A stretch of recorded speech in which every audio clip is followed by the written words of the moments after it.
Assalamualaikum warahmatullahi wabarakatuh.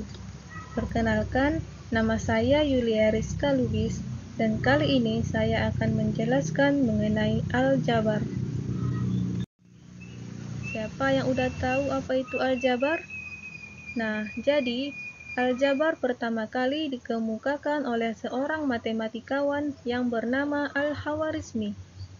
Aljabar juga merupakan suatu cabang matematika yang dalam pemecahan masalahnya menggunakan huruf-huruf untuk mewakili angka-angka. Nah, untuk lebih jelasnya, mari kita perhatikan slide berikut ini. Misalnya di sini ada Pak Budi dan Bu Astri.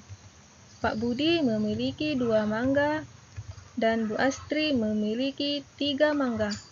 Pak Budi memiliki 1 manggis, sedangkan Bu Astri memiliki 2 manggis. Nah, dalam aljabar, yang pertama kita lakukan adalah menyatukan yang sejenis.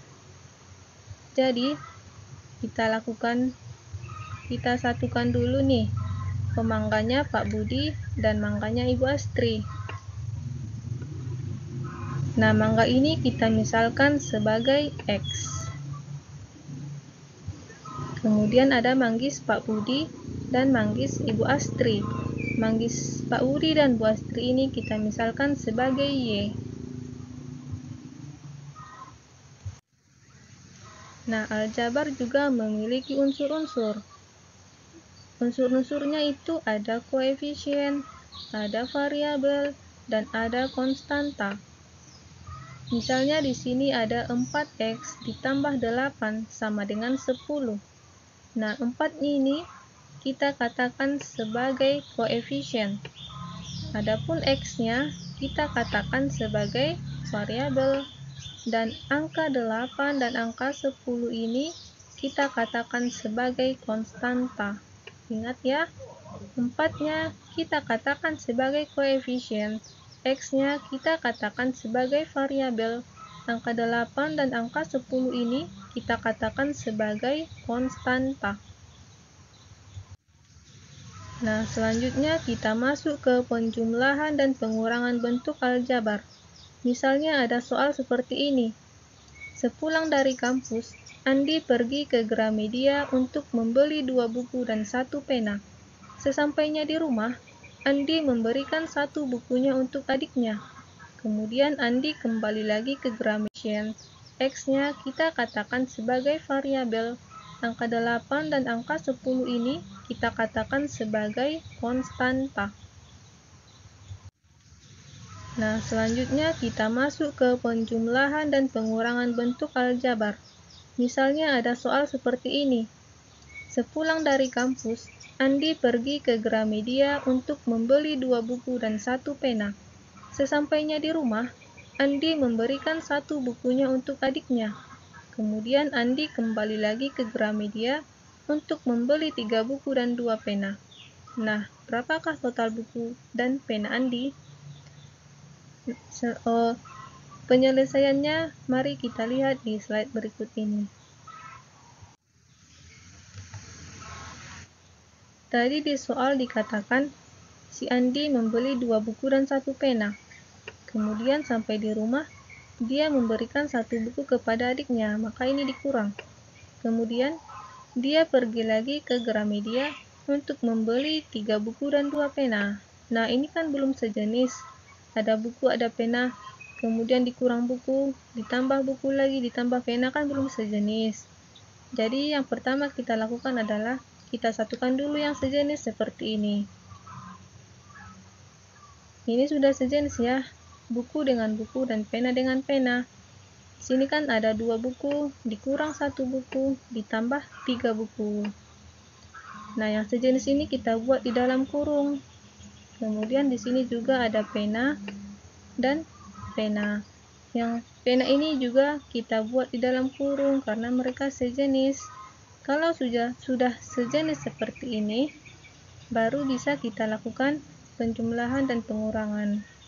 Di sini 2 buku dikurang 1 buku, berarti 1 buku. Kemudian 1 buku ditambah 3 buku, berarti ada 4 buku.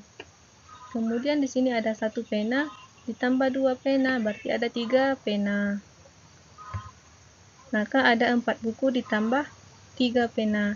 Nah, buku ini kita misalkan sebagai X. Kemudian penanya kita misalkan sebagai Y. Maka bisa kita tuliskan menjadi 4X ditambah 3Y.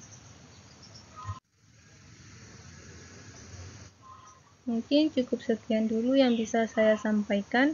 Semoga apa yang saya sampaikan kali ini bisa bermanfaat untuk kita semua. Sekian dari saya. Assalamualaikum warahmatullahi wabarakatuh.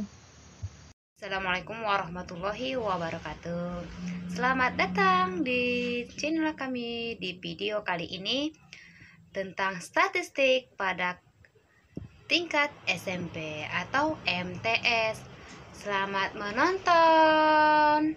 Kasih saran untuk masukkan ke depannya. Dalam statistik ini kita pertama masukkan, kan kita tadi bahas modus. Nah, pertama kita masukkan di data A 1 2 3 4 di 4. Kemudian di data B itu 2 3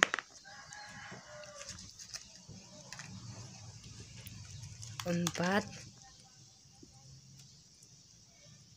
5 6.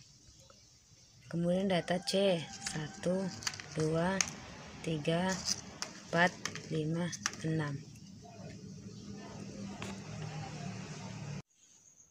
Min, median, modus. Ini adalah papan penyelesaian untuk statistik kita. Data keempat yaitu 7 1 2 3 4 5 6 7. Kemudian kita di data E ada 5 1 2 3 4 5. Dalam menghitung modusnya kita memperhatikan si A memperoleh 4, si B memperoleh 6, si C memperoleh 6, D memperoleh 7, E memperoleh 5. Dalam hal ini kita melihat modusnya yaitu nilai yang muncul di B dan C yaitu 6. Selanjutnya kita memperhatikan median, di mana itu median itu adalah nilai tengah. Nah, di sini kita perhatikan ada A sampai E. Di mana kelompok 1 3 4 5 6 7. 1 2 3 4 5. Kemudian kita ambil satu persatu datanya ya, dan kita tuangkan pada satu tempat untuk digabungkan. Dimana karena kita ketahui di mana min itu adalah jumlah semua data dibagi dengan data.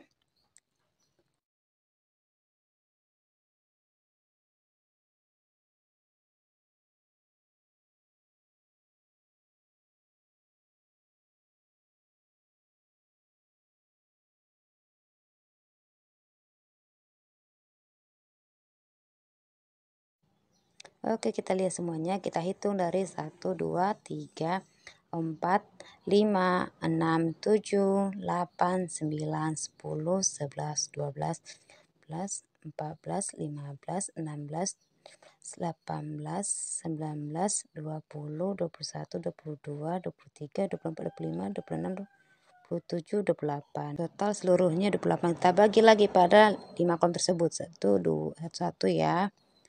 Nah, sekarang 22. Kemudian 33 masih banyak di tangannya kan. Terus 44. Selanjutnya 5. Sisa 3 lagi. Terima kasih atas tontonannya. Semoga bermanfaat dan bisa diterapkan dalam kehidupan sehari-hari dan mengerti materi ini tentang statistik. Jangan lupa ikuti terus. Wassalamualaikum warahmatullahi wabarakatuh.